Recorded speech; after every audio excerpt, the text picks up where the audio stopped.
बिगड़ गया। सभी गुण विद्वान तो हैं, लेकिन एक दिन क्या हुआ, अपने नित्य कर्म करके लौट रहे थे। जब वे लौट रहे थे तो उन्होंने एक गणिका को देखा, एक वैश्या को देखा। उसके सौंदर्य पर मोहित हो जाते हैं। उस गणिका से जाकर के कहते हैं कि देवी मेरे घर चलो, मेरे यहाँ अनंत संपत्ति है, बहुत संपत्ति है, तुम मेरे घर चलो, मैं तुम्हें बहुत धन दूंगा। अब अजामिल ने जब ये बात कही, गणिका को तो धन चाहिए था, तो वो धन के पीछे अजामिल के साथ चली गई। लेकिन अजामिल के घर पे एक सुंदर सी पत्नी थी। आकर के गणिका ने पूछा कि ये कौन है? बोली ये मेरी पत्नी है, इसे त्याग दो। किसने कहा? गणिका ने। अजामिल उस गणिका के सौंदर्य पे मोहित होकर के अपनी सुशीला सी पत्नी को त्याग देता है। साथ में दोनों रहने लगते हैं। एक दिन अजामिल पूजन पाठ करने के लिए बैठा। गणिका ने डांट लगा दी, ये क्या पूजा पाठ करने के लिए बैठ गए? अरे मुझे धन चाहिए, धन ज्यादा से ज्यादा धन ला करके मुझे दो, मैं धन के लिए आपके साथ चली आई हूँ, मुझे धन चाहिए। उसके संपर्क में आने से अजामिल ब्राह्मण की बुद्धि बिगड़ गई। वो विद्वान ब्राह्मण चोरी करने लगा, डकैती डालने लगा, तलवार लेकर के निकलने लगा, चोर बन गया, माथे पर काली पट्टी बांध करके निकलता। डाकू अजामिल के नाम से लोग उसे जानने लगे।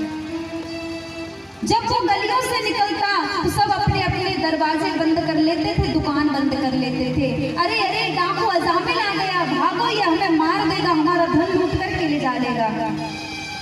सभी अपनी दुकान बंद कर देते थे। उस गणिका के माध्यम से उनके यहाँ 9 पुत्र हुए। एक दिन संतों की टोली श्रीधाम वृंदावन जा रही थी, अयोध्या से वृंदावन जा रही थी। रास्ते में अजामिल का गांव पड़ता है। 20-21 संत थे, महात्मा थे। रास्ते से जब जा रहे थे तो उन्होंने एक भाई से पूछा कि अरे सुनो, यहाँ पे कोई भक्त रहता है क्या? हम 20-21 महात्मा हैं और हम यात्रा से श्रीधाम जा रहे हैं वृंदावन, तो हम रात्रि विश्राम करना चाहते हैं, भोजन प्रसादी पाएंगे और प्रातः काल होते हुए चले जाएंगे।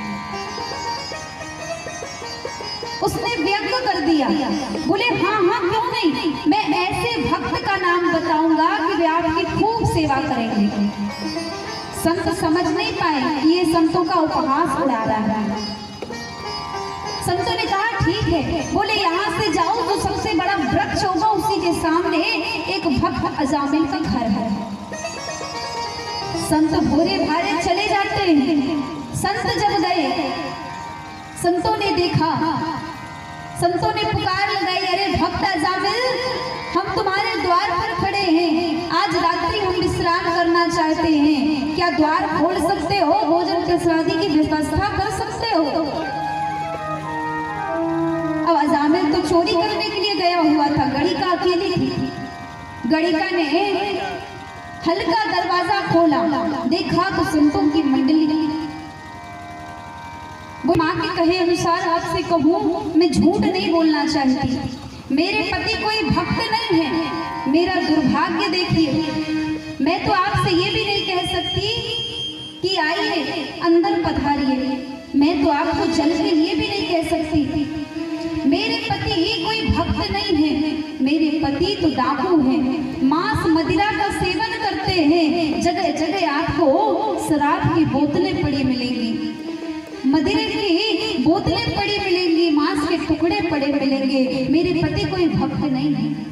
मेरी माँ ने कहा था कि संतों से झूठ नहीं बोलना, इसलिए मैं आपसे सत्य कहती हूँ। मैं तो आपको भोजन के लिए भी नहीं कह सकती। संतों ने कहा कोई बात नहीं पुत्री, तो हम चलते हैं, पर सुनिए आप अगर ऐसे जाएंगे तो मुझे अच्छा नहीं लगेगा।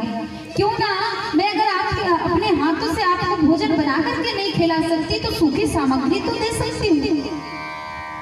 आप सूखी सामग्री ले लीजिए और स्वयं अपने से बना करके भोग पा लीजिए। संतों ने कहा ठीक है।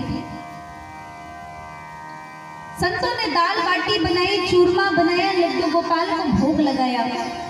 सभी संत बैठे हुए हैं। उनमें से जो बड़े संत थे, उन्होंने जैसे ही एक निवाला मुख में रखा तो उनके आंसू आ गए। शिष्यों ने पूछा, गुरुदेव क्या बात है? कहा, हमने अजामिल के यहाँ का अन्न खाया है, अब इस अजामिल को सुधारें कैसे, बस यही सोच रहा हूं।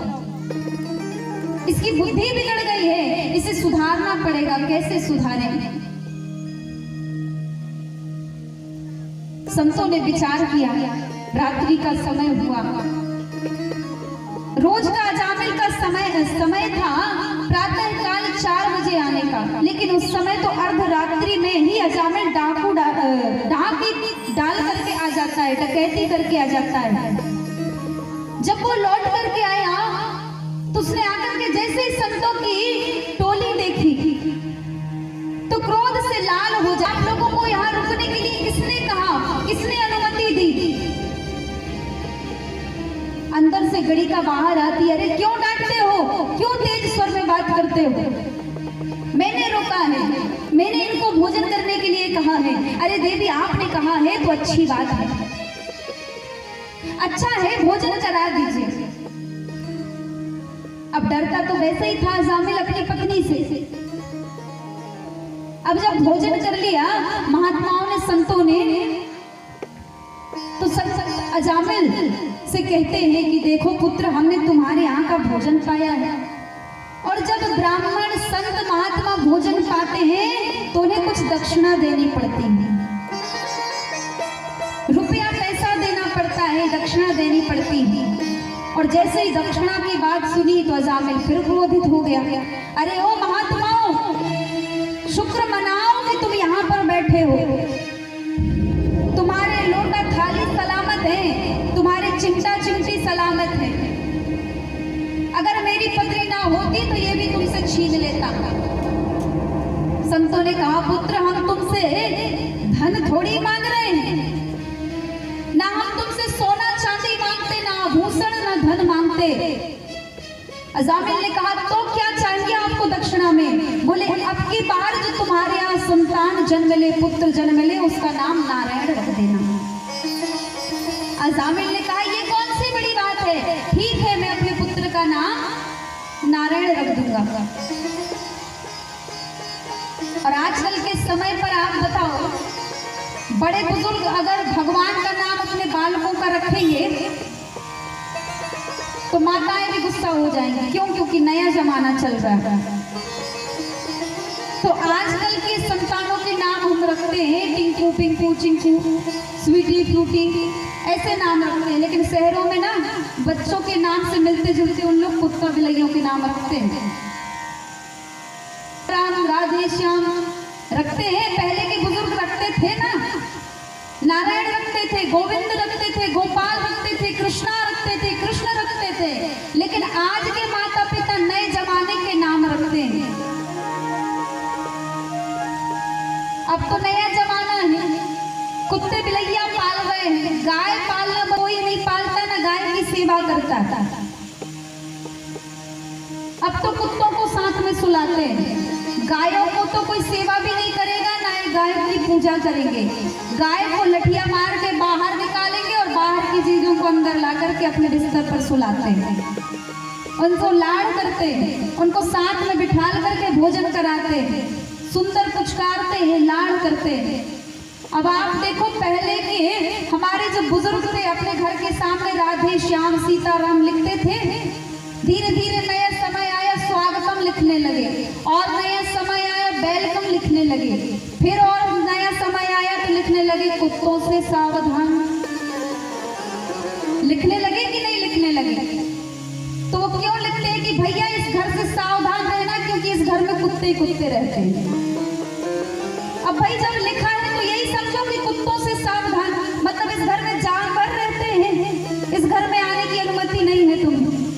अरे अगर सीताराम, राधे श्याम, राम राम लिखा होता तो पड़ोस से गुजरने वाले लोगों की जब नजर पड़ती तो उनके मुख पर राम का नाम आता था। पहले के जो व्यक्ति थे, पहले के बुजुर्ग थे, बड़े सोच समझ के नाम रखा करते थे। लेकिन आज नया जमाना है। अजामिल ने कहा ठीक है, कौन सी बड़ी बात है, अपने पुत्र का नाम रख दूंगा, नारायण ही तो रखना है। संतों ने कहा ठीक है, 10वें पुत्र का नाम नारायण, बोले हाँ रख देंगे। संत चले गए। अब जब 10 का पुत्र हुआ तो उसका नाम नारायण रख दिया। धीरे धीरे समय व्यतीत होते गया। वह नन्हा सा बालक नारायण खेलने लगा। अब जब अजामिल का अंत समय आया मृत्यु का,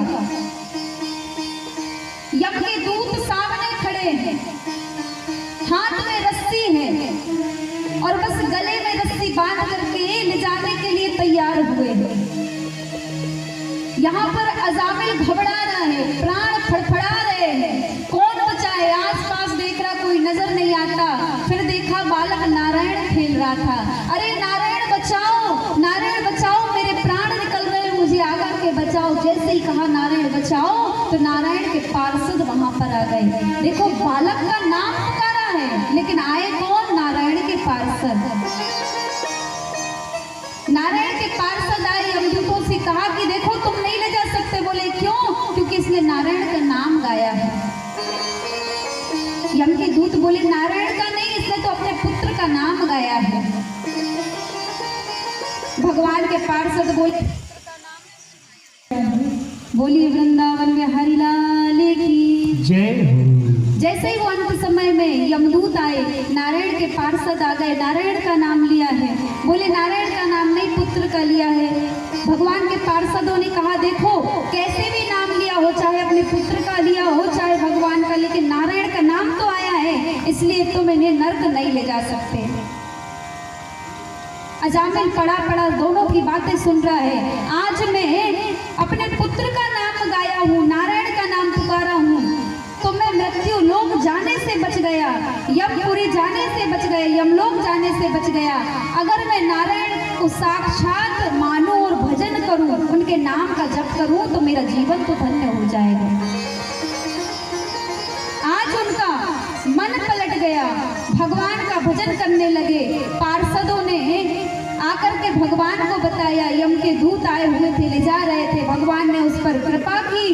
आज अजामिल भगवान का भजन करने लगा, सारे पाप उसके धुल गए। क्यों?